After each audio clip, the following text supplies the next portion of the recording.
ನವೀಕರಿಸಬಹುದಾದ ಇಂಧನ ಕ್ಷೇತ್ರದಲ್ಲಿ ಭಾರತ ಅಭೂತಪೂರ್ವ ಸಾಧನೆಗೈದಿದ್ದು 2025ರ ಆರ್ಥಿಕ ವರ್ಷದಲ್ಲಿ ಸೌರ ಸ್ಥಾಪಿತ ಸಾಮರ್ಥ್ಯ 100 ಗಿಗಾವ್ಯಾಟ್ ದಾಟಿದೆ ಎಂದು ಕೇಂದ್ರ ನವೀಕರಿಸಬಹುದಾದ ಇಂಧನ ಸಚಿವ ಪ್ರಹ್ಲಾದ್ ಜೋಶಿ ತಿಳಿಸಿದ್ದಾರೆ.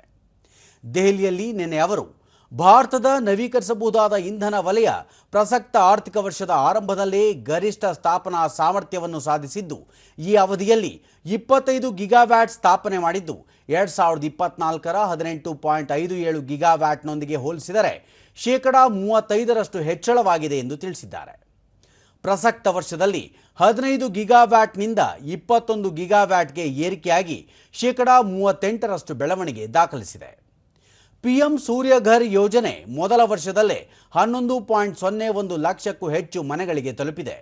ಈಗಾಗಲೇ 6.98 ಲಕ್ಷ ಜನರಿಗೆ 5,437.2 ಕೋಟಿ ರೂಪಾಯಿ ಸಹಾಯಧನವನ್ನು ಕೇಂದ್ರ ಸರ್ಕಾರ ವಿತರಿಸಿದೆ ಎಂದು ಸಚಿವರು ವಿವರಿಸಿದರು. ಪಿಎಂ ಕುಸುಮ್ ಯೋಜನೆಯಡಿ 2025ರಲ್ಲಿ 7 ಲಕ್ಷ ಪಂಪ್ಗಳ ಸೌರೀಕರಣ ಮಾಡಲಾಗಿದೆ. ಈವರೆಗೆ ಒಟ್ಟು 10 ಲಕ್ಷ ಪಂಪ್ಗಳಿಗೆ ಸೌರಶಕ್ತಿ ವಿದ್ಯುತ್ ಕಲ್ಪಿಸಲಾಗಿದ್ದು, ಪ್ರಸಕ್ತ ವರ್ಷದ ಆರಂಭದಲ್ಲೇ ಪಿಎಂ ಕುಸುಮ್ ಯೋಜನೆಯ ಆರ್ಥಿಕ ವೆಚ್ಚ 2,680 ಕೋಟಿಯಾಗಿದೆ. ಇದು 2024ಕ್ಕಿಂತ ಶೇಕಡಾ 268ರಷ್ಟು ಹೆಚ್ಚು ಪ್ರಗತಿ ಸಾಧಿಸಿದ್ದು, ನವೀಕರಿಸಬಹುದಾದ ಇಂಧನ ವಲಯದಲ್ಲಿ ಮಹತ್ತರ ಘಟ್ಟಕ್ಕೆ ಸಾಕ್ಷಿಯಾಗಿದೆ. ಭಾರತ ಜಗತ್ತಿನ 3ನೇ ಅತಿ ದೊಡ್ಡ ರಾಷ್ಟ್ರವಾಗುತ್ತಿದೆ ಎಂದು ಅವರು ತಿಳಿಸಿದರು.